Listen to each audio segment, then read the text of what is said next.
Hey guys, welcome back to another reaction video. I know it's been a little while, but we finally got some time to look at this, and we're going to react today to Webby's recent presser just done last night. So some interesting things I'm hoping to find. I want to just break it down with you guys. But guys, if you are here for the first time, please give us a like and subscribe for all your New Zealand Warriors content here on Wise Up TV.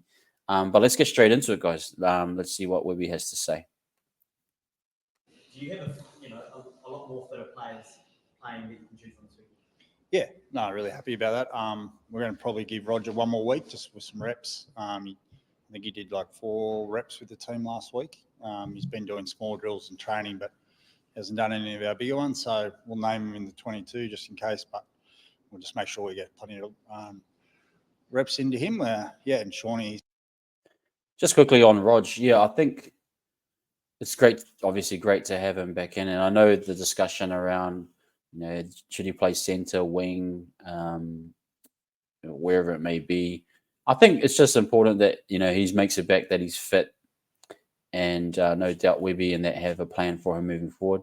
So it sounds like he's not far off, but probably next week, well, maybe the week after. But will be great to have him back and available. And then we'll see where to go from there. He's going to play. So that's exciting.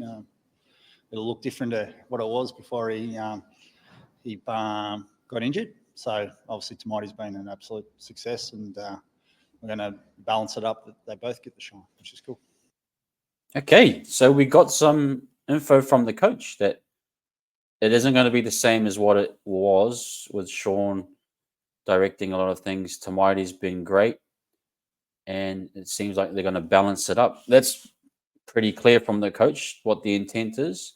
I think, interesting that he made those comments, and I think maybe if we reflect on how the season started, is that maybe everything was built around Sean, or well, it was, and maybe they weren't so sure on Tamati in terms of what he could provide, and that through these last 3 games that he's played has showed that he can offer some value.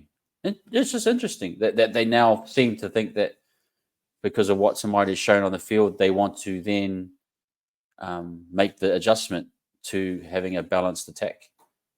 Yeah, so what I'm trying to say is, I suppose, Tamati's proven himself, but at the same time,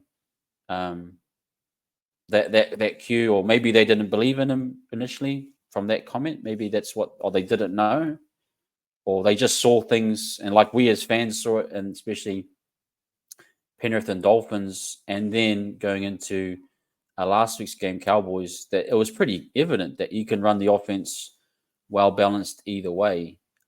Maybe they just hadn't come to that realization as a club, and that's the adjustment that they've made.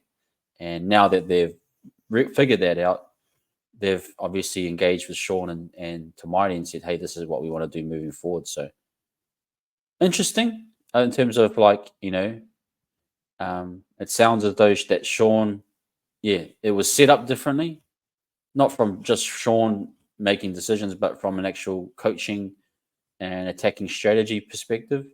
But now it sounds as though they're changing their strategy and planning, and they've informed Sean and Tamati and want to use both of them almost equally. So exciting. Now, us as fans, we saw it and we wanted it. Now we're getting a chance to see it be implemented because the coaches said it as well. So, exciting times for us. With the depth in the halves that you have, is it a difficult decision to make, given that those guys have fit in played pretty well? Yeah, well, it's not going to change anything for Tamati. Like, he's still going to get to play his way and like that. Chanel will still be in the 17 somewhere. So I think that's probably the only one who misses out in his usual spot has been Chanel, for which he's played there the last 2 weeks. But we also had Chance play 6. So I think it's going to be a good combination, but it's not going to change much for Tamati this week. Not going to change much for Tamati. That's good. It sounds as though he will be on the ball a lot more. Whether that's left or right, I'm not sure. We'll have to wait and see. But it sounds like he'll get his touches at first receiver what I do like about Tamaiti is that he is willing to go at the line. He's willing to dummy and go. I think Sean and a lot of his shape and setup.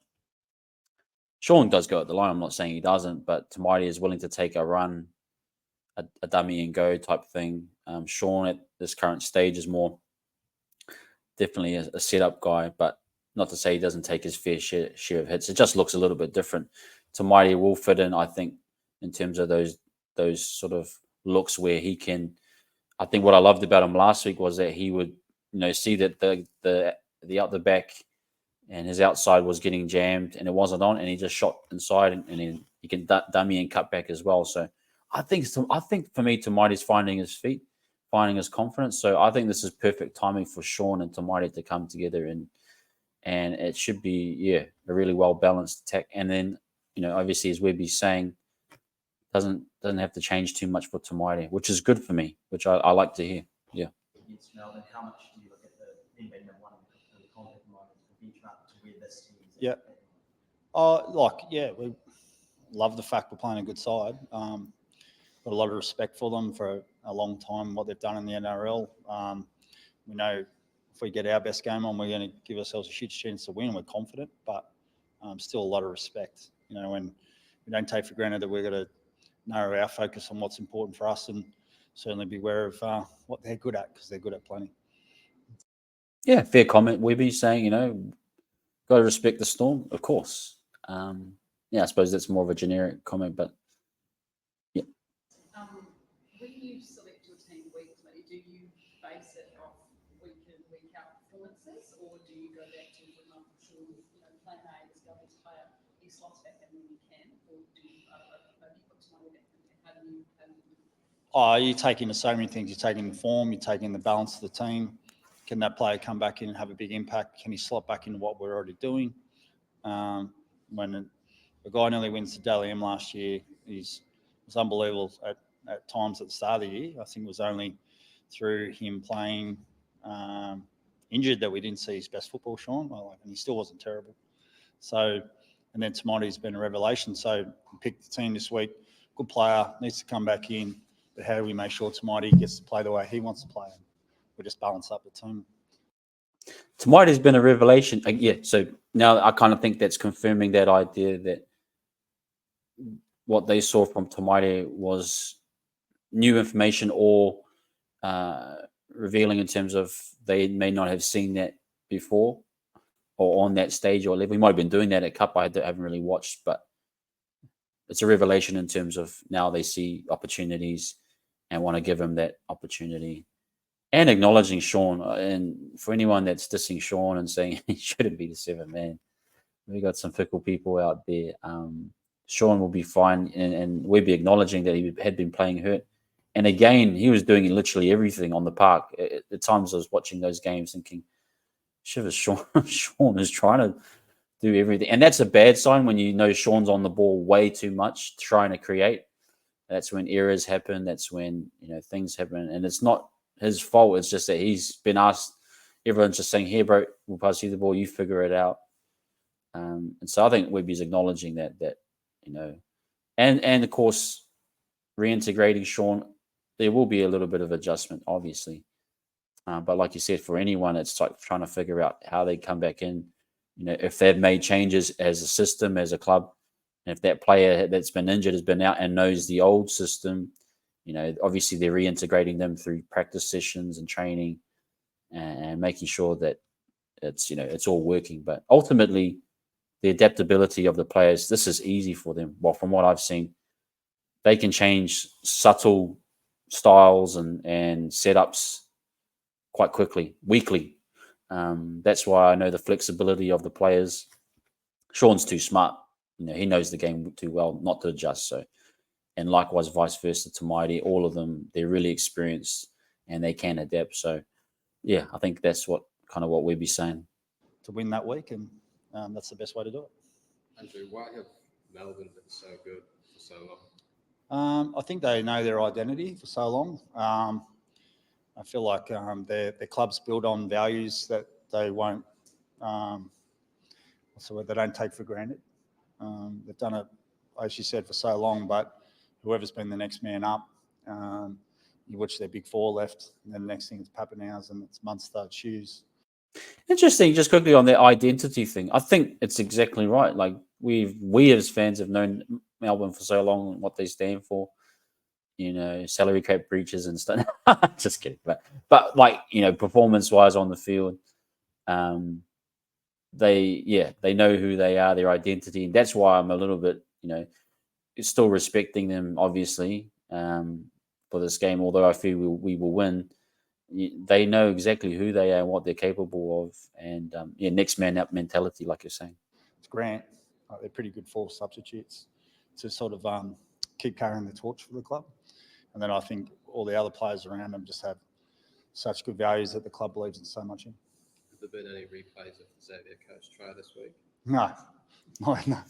Don't we want to remember that one? No, that certainly hasn't. We did a bit of a review / preview, meaning we looked at ourselves again from the weekend and we had a little look at the opposition. So just the way we're going to attack. But no, none of that yet. Yeah, and I suppose Webby will look at the tape from the Knights a little bit. The Knights obviously scored a ton of points. There's opportunities there. Be interested to see how that game plan is and what it looks like. I've talked about it in the preview, but yeah, I think Webby will have some ideas, obviously. But yeah, exciting. It's 9 years since the Warriors have beaten Melbourne. I mean, is that a factor at all? No. I think someone gave me a history lesson around some other team this year too, and we beat them. So no, none of that. Someone gave me a history lesson. Yeah, that's savage. I love that. I love it, man. That's a gold comment, man. Someone gave me a history lesson, and I beat that team too. You're savage, baby. You're savage, bro. Look, like I said before, we respect who we play every week. We know they're a great side. Even if they're not playing their best footy, they know how to find a way to win. And we've got to focus and make sure that we concentrate and do our best. I thought we were very good against them last time, but that doesn't guarantee we're going to be good again. We've got to go after it. Even though we're confident, we've got to know what we're doing. Assuming Sean's back to Mighty at 6, are we going to be seeing Sean do less work than we're used to, given how good Tamai's form has been? Will he do more? I just think you'll see Tamati touch the ball. Yeah. Yep, confirming what I said. He'll get on the ball a lot more, which is cool. Like, we're going to balance the field up. We're going to play what we see. The boys have got an opportunity if they see an opportunity, they're going to take it. Again, going back to it's eyes up footy within the structure, and it sounds as though, if he calls hot, he gets it, or whatever it is. So yeah, if that opportunity happens to be that Sean gets the ball, that's how it is. If it happens to be Tamati gets the ball, that's how it is. But the way we've designed to play is still going to give Tamati exactly the opportunity. He's not going to be stuck out on the left. So put it that way. Melbourne can know that now. Yo, shots fired! We're telling you what we're gonna do, and we're gonna do it anyway. Webby, bro, you're savage, man. I love it, bro. And this for me is like the subtle chess match. But again, so maybe looking at sometimes Sean might be on that back door that they're second out the back there, and on the 3-on-3 or stuff like that. Interesting, really, really interesting. Although this could be a little bit of what is it called? A misdirect. Maybe he just sits on the left. Who knows? But I love it. So I'm okay with it. And Sean's Achilles, is that fully healed back up? Yeah, so mate, this is the thing about getting reps. He's got some really good reps over the last 2 weeks. He was probably close to playing last week, but we pulled the pin on that early, a bit like the Roger one. Wanted him to get some more reps in. Train well again over the weekend. Train well again today. So that's the pec's healed up really well, and so is the Achilles. The Achilles is tracking really well too. Achilles is tracking real well too. It's probably a constant grind. The Achilles one that will probably persist. Could be for the rest of his career, or at least until he has some substantial time off. But the pec sounds as though like it's almost fully healed. So good signs.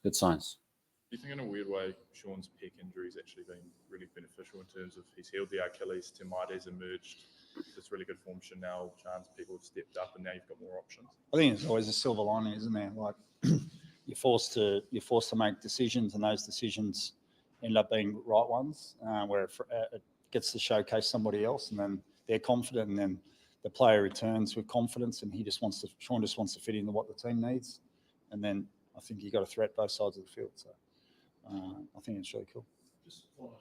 They're pretty much saying, yeah, it is. It's been a benefit. I think it's been a massive benefit to the to the club and team. Tamati has emerged. I really do believe that what he said there. And as much as people hark back to the Cowboys, that is true, what he did in 2015. But with those brain injuries and all the things he's been through, to come back and play footy, which has been a miracle, no doubt. But for him to fit into the system finally and look really confident and exciting, that Webby clearly sees that this is a pathway moving forward for the team to be a balanced attack, knowing that it keeps everyone, the whole defense, accountable. Man, it's just exciting.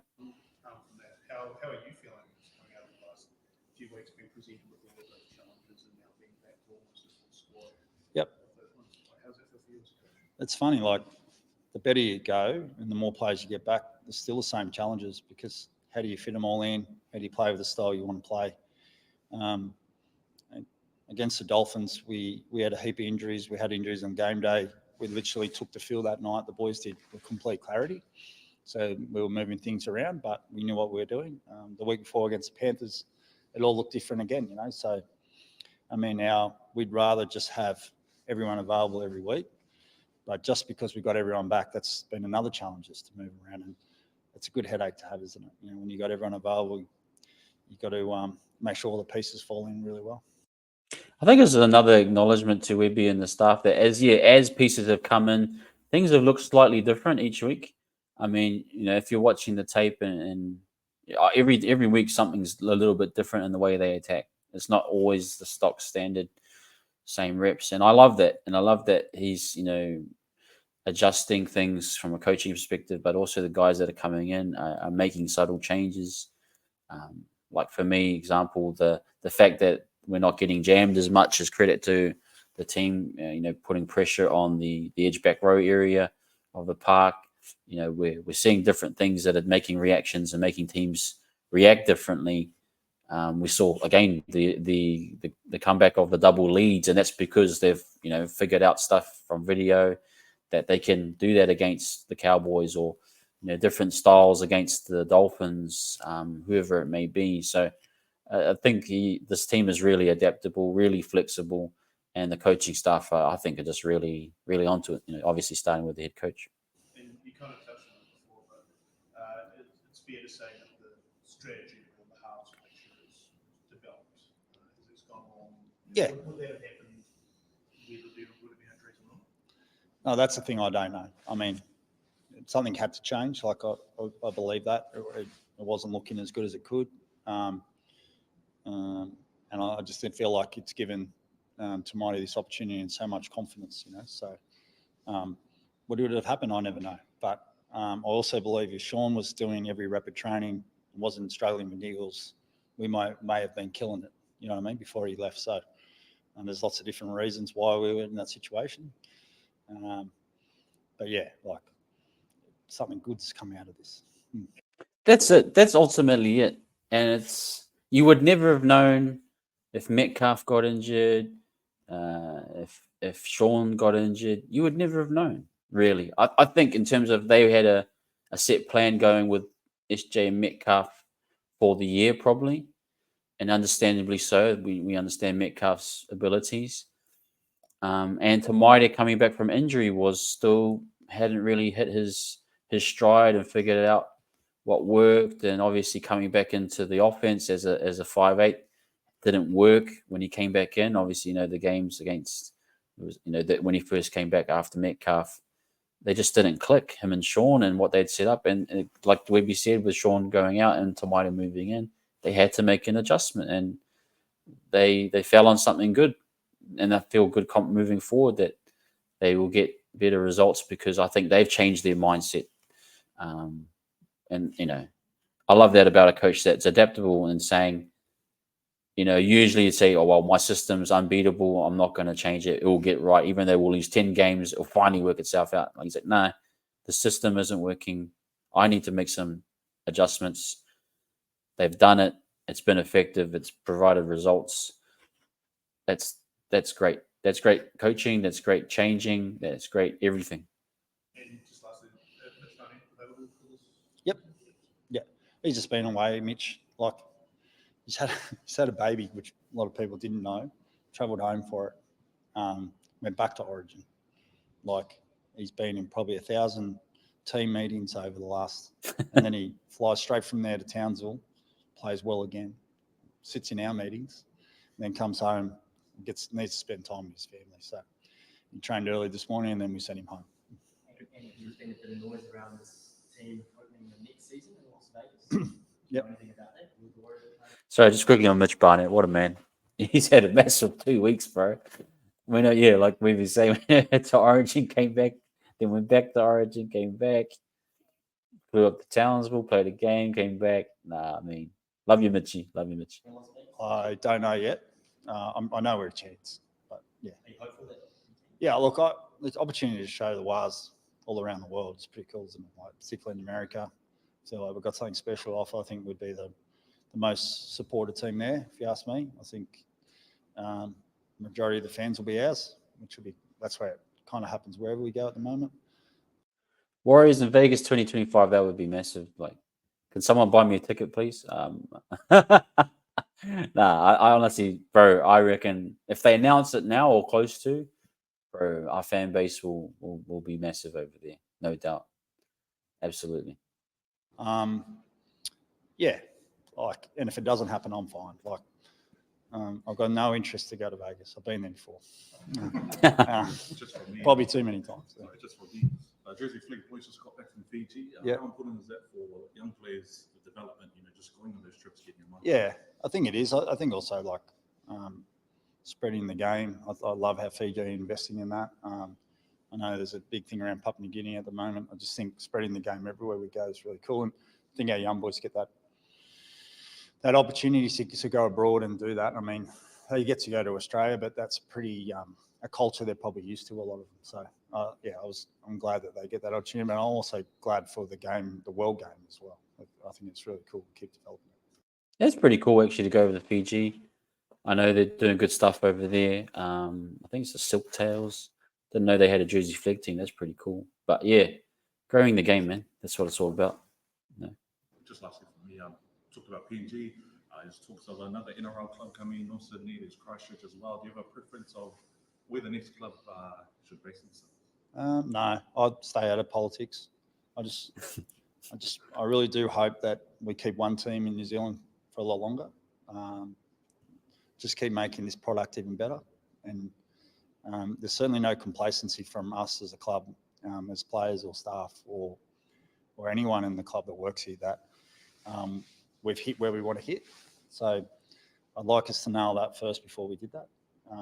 Not to say that it can't happen one day, but people would say I'm being biased and I'm holding back the rest of the country. But I think no matter where you are in New Zealand right now, they want to go home and watch the Warriors if they're away, or they want to go to their local club and watch them. I think the community at the top of the country, down at the bottom of the country, is behind the Warriors. So I don't know why we need to ruin that. How was Vegas? Yeah, absolutely. I think Webby'S. Yeah, you want to really solidify the Warriors first, but I understand you want to grow the game, and it's been 30 plus years, I think. I suppose if I think honestly, this is the first first time in the club's history where we've had an expansive model, like 5 teams in development programs, NRLW side coming through, sold out matches, Super Rugby changing its time so that it doesn't clash with the Warriors, whereas before Warriors used to be afraid to clash with the Blues or whoever it may be. That's a change in sporting culture in New Zealand, which is amazing. But yeah, you still want to cement that. You don't want that to disappear, and then we're back to square one. So I get what Webby's saying. I think maybe give it a couple more years. Let the system, or let the process and the whole professional side of things, the totality of it get in place first, and then once that's set up, then you bring in another team, and whether it's in the South Island or wherever it may be, probably South Island is probably the best place. Then you can set them up as well. Similarly, like they need to have their own jersey flag, they need to have their own HG ball to provide a sustainable system for themselves. So I get what he's saying. Maybe just as rugby league fans, not just Warriors fans, but rugby league fans in New Zealand, might just need to be a bit more patient. But at the same time, you could see you never know until you try it. Maybe the earlier the better. But I kind of agree with what Webby's saying. You need to set up the infrastructure. We've barely touched the surface as a Warriors club, in terms of the whole picture, and maybe we just need to let that happen first before doing that. Vegas, which time? The first time. It was good. It was good. First time was low budget. Second time was a bit better. Good stuff. Okay, guys, that wraps up. Sorry, let me just change this here. Anyway, so I don't know what happened there. Guys, that's the review for today. Hope you enjoyed it. A lot to take out of it. Think about it, process it, share a comment. I'll try my best to get to you guys. But a lot to process in what we'd be saying. They've made the change. Tamaiti will be on the ball. Sean will work with Tamaiti. That's exciting. But the Storm, man, it's going to be massive. But yeah, hope you guys enjoyed the reaction video. Like, share, and subscribe. All of that jazz. And have a good rest of your week before Saturday. Peace.